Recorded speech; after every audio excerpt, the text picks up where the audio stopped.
The overall goal of leapfrogging is to facilitate the creation of mutant lines for genes that are essential for embryogenesis. This method can help answer key questions in developmental genetics and other fields. The main advantage of this technique is that one can obtain mutants in essential genes in the F1 generation.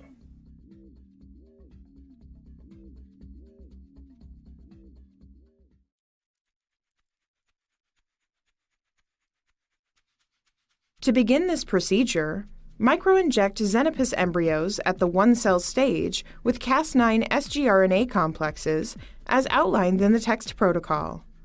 When the embryos reach 4.5 hours post-fertilization at early blastula stage 9, remove them from the 25 degrees Celsius incubator to allow them to continue development at room temperature.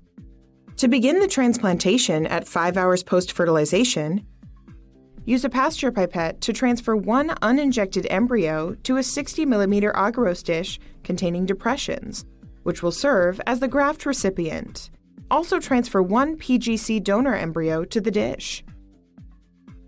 Use forceps to manually remove the vitelline envelopes from each embryo. And rotate both embryos so that their vegetal poles are in view and accessible for surgery.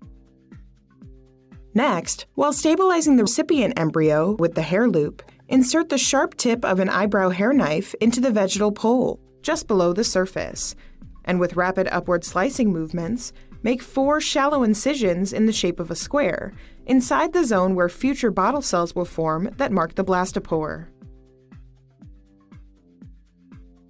Once the 4 sides of the square are delineated, use the eyebrow hair knife to deepen each